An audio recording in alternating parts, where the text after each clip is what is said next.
하나님께서 우리에게 주시는 하나님 말씀은 잠언 1장 20절에서 33절까지 말씀입니다. 저와 여러분이 한 절씩 나눠서 교독합니다.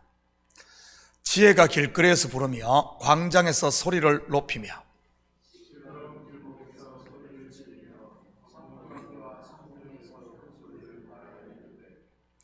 너희 어리석은 자들은 어리석음을 좋아하며 거만한 자들은 거만을 기뻐하며 미련한 자들은 지식을 미워하니 어느 때까지 하겠느냐.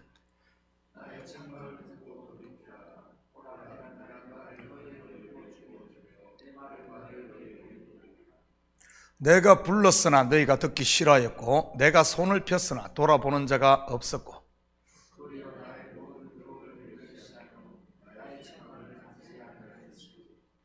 너희가 재앙을 만날 때 내가 웃을 것이며 너희에게 두려움이 임할 때 내가 비웃으리라.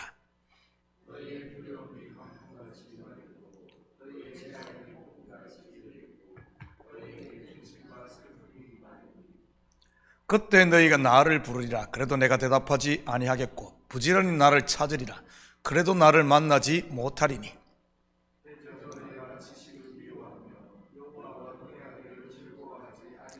나의 교훈을 받지 아니하고 나의 모든 책망을 업신여겼음이니라.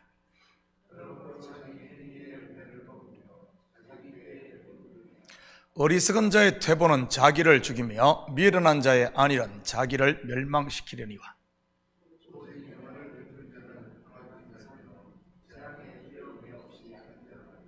아멘. 좋은 아침입니다. 오늘 본문은 지혜를 의인화해서 소개하고 있습니다. 먼저 지혜가 무엇이라고 했습니까? 여호와의 율법을 지킴으로 그를 경외하고 그분을 아는 것이라고 했지요. 율법 지킴과 그분을 아는 것은 결국 하나인 것입니다. 왜냐하면 율법이 우리를 생명나무이신 그리스도께로 인도하는 것이요, 그것이 곧 하나님을 아는 것이니까요. 우리를 향한 하나님의 사랑 말이지요. 이 새벽에도 말씀을 통해 하나님을 더 깊이 알 수 있기를 축복합니다. 20절 21절입니다. 지혜가 길거리에서 부르며 광장에서 소리를 높이며 시끄러운 길목에서 소리를 지르며 성문 어귀와 성중에서 그 소리를 발하여 이르되. 지혜가 길거리에서도 광장에서도 시끄러운 골목 그리고 성중에서도 부른다고 하네요. 다윗 또한 그의 시편 19편 1절에서 4절을 통해 이 사실을 노래하고 있습니다. 같이 봅니다. 하늘이 하나님의 영광을 선포하고 궁창이 그의 손으로 하신 일을 나타내는도다. 날은 날에게 말하고 밤은 밤에게 지식을 전하니 언어도 없고 말씀도 없으며 들리는 소리도 없으나 그의 소리가 온 땅에 통하고 그의 말씀이 세상 끝까지 이르도다. 하나님 해를 위하여 하늘에 장막을 베푸셨도다. 다시 말해 하나님께서 저와 여러분을 구원하기 위해 자신을 계시하는 것이 만물에 충만하게 차 있다는 이런 말입니다. 우리는 이것을 신학적인 용어로 자연 계시 또는 일반 계시라고 부릅니다. 하나님은 자기를 계시하시며 우리를 부르는데 인생들은 어떻습니까? 하나님의 소리를 듣고 그를 경외합니까? 아니면 하나님을 경외하라고 주신 만물을 오히려 자기를 위한 우상으로 만들어 섬깁니까? 만물뿐만 아니라 심지어 인생들에게 주신 지식과 능력까지도 전부 자기를 자랑하는, 자기를 포장하는 도구로 사용하지는 않나요? 그러면서 하나님이 있어야 할 자리에 그냥 자기가 왕으로 앉아버린 것 말이지요. 사도 바울은 인생들의 이러한 어리석음과 죄악에 대해 로마서 1장 22절과 23절에서 이렇게 지적하고 있습니다. 스스로 지혜 있다 하나 어리석게 되어 썩어지지 아니하는 하나님의 영광을 썩어질 사람과 새와 짐승과 기어다니는 동물 모양의 우상으로 바꾸었느니라. 인생들이 그런다고 하나님이 포기했을까요? 아닙니다. 그래서 주신 것이 바로 하나님의 말씀인 특별 계시인 것입니다. 물론 특별 계시의 하이라이트는 육신을 입고 이 땅에 오신 예수 그리스도인 것이고요, 이것이 바로 하나님의 지혜의 결정체 아닙니까? 그런데 중요한 사실은 본문의 인생들이 이러한 지혜를 찾는 것이 아니라 지혜가 인생들을 찾아 부르는 것을 보게 됩니다. 마치 목자가 이런 양을 찾듯 여인이 이런 드라크마를 찾듯 말이지요. 예수님께서 저와 여러분을 찾아 이 땅 가운데 오셨던 것이고요. 다시 말해 인생들이 하나님을 찾아가는 것이 아니라 하나님께서 찾아오신다는 사실입니다. 구원은 그분의 소리를 듣고 그분께 응답하는 것이지요. 구원의 주체가 나에게 있지 않고 바로 그분에게 있다는 이런 말입니다. 그러기에 구원은 은혜요. 또한 구원받은 성도들은 하나님께 감사하고 영광 돌릴 수밖에 없는 것입니다.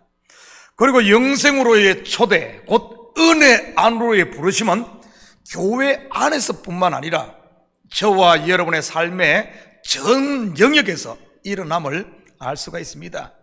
길거리에서도, 광장에서, 시끄러운 길목에서도, 성문 어귀에서도 이 지혜, 하나님 우리를 찾고 있으니까요. 지금 우리로 말한다면 가정에서, 교회에서, 놀이터에서, 일터에서 하나님은 우리를 부르고 계시다는 그런 말입니다. 그런데도 우리는 그분의 음성을 오직 교회에서만 들으려고 하지는 않습니까? 그러다 보니 교회에서 따로, 집에서 따로가 되는 것이지요. 교회에서는 천사, 집에서는 악마 말이지요. 아니면 지혜를 찾겠다고, 구원을 받겠다고 온 천지를 헤매고 찾아다니고 있지는 않습니까? 보내신 자리에서는 귀를 막고 있으면서 말이지요. 여러분의 보내신 자리가 어디입니까? 지금 이곳 참교회 아닙니까? 여기서는 귀를 막고 혹시 인터넷이라는 바다를 헤매며 방황하고 있는 분은 없습니까? 여기서 찔끔 저기서 찔끔 하면서 설교를 오락삼아 듣는 것 말이지. 또 여러분의 보내신 자리가 어디입니까? 여러분의 가정이지요. 자녀를 향한 하나님의 뜻을 찾으려고 하지는 않고 매 옆집 누구는 몇 점 맞았다느니 누구는 어디 대학 갔다느니 하면서 남의 떡만 부러워하며 자식 기죽이고 있지는 않습니까? 그리고 하나님이 보내신 자리인 직장에서 감사하며 최선을 다하기보다는 조금만 힘들면 매 사장님 뒤에서 뒷담화 까고 이 직장 저 직장 기웃거리지는 않습니까? 그래서 한 곳에 있지 못하고 매 떠돌이로 사는 인생 말이지. 그러고 있는 사람들에게 어떻게 지혜가 부르는 소리, 곧 은혜와 평강에 하나님 나라가 임하겠습니까? 내 불평과 불만, 짜증의 연기만이 속에서 올라오게 되는 것이지요. 그것을 성경은 무정행이라고 하는 것인 무정행, 은혜가 말라버린 바닥이 없는 구덩이 말이지요. 저도 만족할 줄 모르는 자기 속에 갇힌 불쌍한 영혼들 말입니다. 22절 23절입니다. 너희 어리석은 자들은 어리석음을 좋아하며 거만한 자들은 거만을 기뻐하며 미련한 자들은 지식을 미워하니 어느 때까지 하겠느냐. 나의 책망을 듣고 돌이키라. 보라, 내가 나의 영을 너희에게 부어주며 내 말을 너희에게 보이리라. 이런 어리석은 자, 거만한 자가 누구겠습니까? 바로 율법이라는 자기 의에 매여 진리신 그리스도를 거부하는 자들이지요. 짐을 내려놓지 못하고 끝까지 자기 잘남의 짐을 지고 있는 사람들 말입니다. 이것이 바로 예수님께서 비유로 하신 바늘귀로 들어갈 수 없는 낙타가 아니고 뭐겠습니까? 바로 부자들 말이지요. 돈 많은 부자가 아닌 자기의에 빠진 율법주의자들 말입니다. 지금 우리에게 적용을 한다면 율법으로 돌아가려는 내 속에 있는 육신의 생각에 사로잡힌 경우 말이지요. 혹시 지금 여러분 가운데 이러한 생각들이 역사하고 있는 분 계시다면 이 새벽 설교를 듣고 돌이킬 수 있기를 축복합니다. 목사가 지금 하는 말이 아니라 지혜가 여러분을 부르고 있으니까요. 그러면 나의 영을 너희에게 부어주며, 무슨 말이죠? 지혜의 영, 바로 성령의 충만을 받는다는 말로 우리를 향한 하나님의 뜻을 다시 깨닫게 된다는 말입니다. 그래서 다시 기쁨을 회복하고 감사로 채워지며 기도하게 되는 것 말이지요. 내가 1만 달란트 탕감받은 그 주인공이구나. 내가 은혜 받은 자구나. 그것을 알고 지고 있던 짐도 내려놓고 다시 자유할 수 있는 것입니다. 24절 25절입니다. 내가 불렀으나 너희가 듣기 싫어하였고 내가 손을 폈으나 돌아보는 자가 없었고 도리어 나의 모든 교훈을 멸시하며 나의 책망을 받지 아니하였은즉. 이것은 1차적으로는 선민 이스라엘이 복음을 거부할 것을 예언한 것이기도 합니다. 왜냐하면 그들이 지혜의 실체로 오신 예수 그리스도를 부인했으니까요. 그 많은 수많은 선지자들의 부르짖음에도 말이지요. 그런데 그들만 그러는 것이 아닙니다. 순간 방심하면 은혜로 구원받은 우리도 그럴 수 있다는 사실입니다. 사실 우리도 자주 그러지 않습니까? 신앙생활 멀쩡히 잘 하다가 어느 날 육신의 법을 쫓고 자는 자기에게 시험 드는 경우들 말이지. 가만히 보면 교회에서 일어나는 대부분의 시험이 자기에게 져서 그런 겁니다. 시험 될 때 보면 그 순서가 있지요. 먼저는 말씀이 들리지 않습니다. 다시 말해 진리의 귀가 닫혀버리는 것이지요. 설교 시간에 자꾸 존다든지 딴전을 피우기 시작합니다. 그러다가 설교만 끝나면 정신이 말똥해지고요.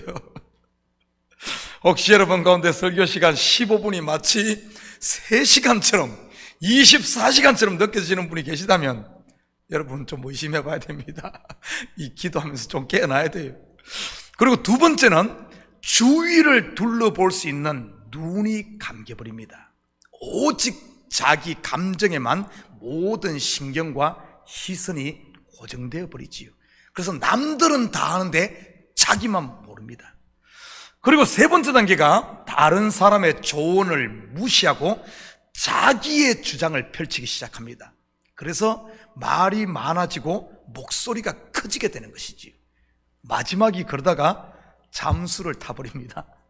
물속 깊이 들어가든지 자기 마음의 땅을 파고 굴 속에 숨어버리는 것 말이지. 그러다가 바람과 같이 사라져버리는 겁니다. 요즘 코로나 핑계대고 이렇게 잠수 타버린 분들 얼마나 많습니까? 코로나가 문제가 아니라 육신의 생각에 져서 그런 겁니다. 혹시 그런 분이 이 설교를 듣는다면 더 깊이 숨지 마시고 지혜의 부름에 돌아올 수 있기를 축복합니다. 그러지 않고 더 깊이 숨으면 어떻게 되는 줄 아십니까? 27절입니다. 너희의 두려움이 광풍같이 임하겠고 너희의 재앙이 폭풍같이 이르겠고 너희에게 근심과 슬픔이 임하리니.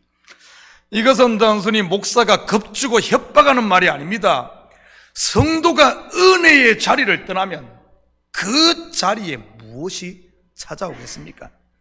빛이 떠난 자리에 어둠이 찾아오듯 담대함 대신에 두려움이, 소망과 확신 대신에 근심이, 기쁨과 감사 대신에 슬픔이 슬며시 고개를 내밀게 되는 것이지. 제가 확신하건대 코로나 이후에 이런 분들 많을 겁니다.